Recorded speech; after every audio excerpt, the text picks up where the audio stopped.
We want to switch gears and talk about sports because there's a big fight happening on Sunday. Lots of hype ahead of this. YouTube star Jake Paul, he's continuing his push into professional boxing, and he's going to go head-to-head with former UFC welterweight champion Tyron Woodley. The fight is set to air on Showtime pay-per-view. So we want to bring in Stephen Espinoza. He is the president of sports and event programming at Showtime. And Stephen, it's great to have you. There certainly is a lot of attention leading up to this fight. I guess, what can we expect to see from this high-profile matchup on Sunday? Well, to tell you the truth, we don't know exactly what to expect.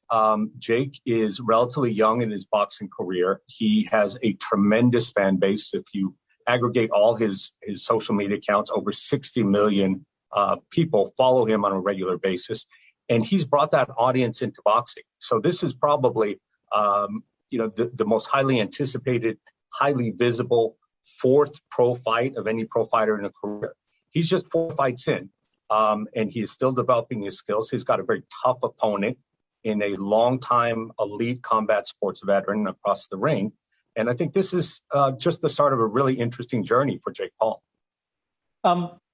If I get the order of this wrong, correct me, but Showtime, part of Viacom CBS, and I noticed something because another property there is Pluto TV, and I get a free nibble of Showtime via Pluto. So where I'm going with this is pay-per-view has been a part of all of our lives for decades, especially in traditional cable. As we see this explosion of streaming, are we going to see a consolidation? Because it seems as if it's almost the paradox of choice. Love to pay Showtime to watch something like this, but at what point do we see the consolidation if it's coming?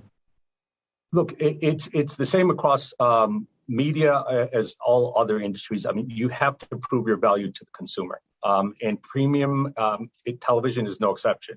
Whether you're a streaming service or you're Paramount Plus or Showtime, you've got to communicate the value that you're bringing.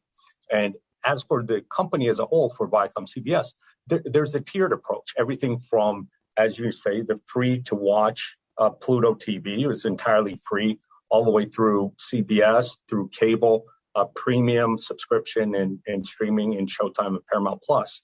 So whichever way the consumer wants to watch it, whether it's free streaming, occasional pay-per-views, or a PVOD subscription, we want to be there and make it available. Stephen, a big part of this fight coming up on Sunday is it's incorporating gambling into the broadcast. You have a partnership here, a gambling partnership with Barstool's Sportsbook. I guess talk to us just about the significance of this and how you hope this kind of boosts fan engagement, I would guess, during the fight. Well, we always like to talk about a win-win proposition when we talk about sponsorships or, bringing in strategic partners. This truly is that. Barstool Sports comes to the table with their Barstool Sportsbook product, which is an official sponsor of the event. They are being integrated into the event. But selfishly, from our side, not only do we get a major sponsor for the event, we also get access to that huge Barstool audience that does 1.5 billion video views a month on social media channels. They have a podcast network, about 7 million listeners per month across all the different platforms. So this isn't just someone who's putting their name on the mat and trying to get some publicity off the fight. This is someone who is being integrated into the telecast. They're going to provide some betting advice, some betting tips, and they're also bringing that very loyal, that sort of really passionate Barstool Sports audience to the event as well. It's the golden goose of media, and it's here. You're doing it because you've got user engagement in real time, whether they're gaming or gambling as they watch the sporting event. How do you monetize that going forward, though? Can you monetize it in real time as it's happening, or do you do it with that audience you just shared with us you're going to be exposed to? Well, I think this is a rapidly developing area. I think the holy grail for a lot of media companies has been, is there a way to really seamlessly integrate the betting with the viewing experience in a very unified way? That's probably a little ways off. But, in the meantime, we can do these things that bring the two audiences together in a very meaningful way. So when we talk about the numbers here, going back to just YouTube star Jake Paul participating in this fight, and I know you're saying you don't really know what to expect, but from the fights that he has participated in, the couple that he has done over the last several months, I guess, have you been able to pull in viewers that maybe wouldn't have viewed a fight like this before? Absolutely. This is actually our second fight with one of the Paul brothers. There was an exhibition match back in June between Floyd Mayweather and Jake's brother Logan. Now that was an exhibition match, but this is an actual sanctioned professional fight, so there are differences. But what we saw in that event and what we're seeing already in the lead up to Jake's event is that they are bringing new audiences, new demos, that audience, many of whom have never paid attention to any combat sports event of any type.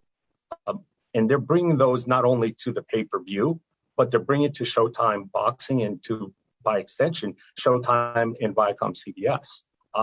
When we use anecdotally, we go back to that Floyd Mayweather fight with Logan Paul. Floyd Mayweather is one of the best known, most famous combat sports stars in history. And yet there was a lot of that audience that came to it thinking, who is this guy that Logan Paul is fighting?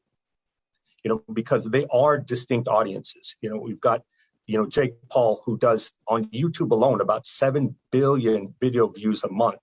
That's a very loyal audience. And most of those people do not follow combat sports. So it's a tremendous opportunity for us as the network and for the sport of boxing overall.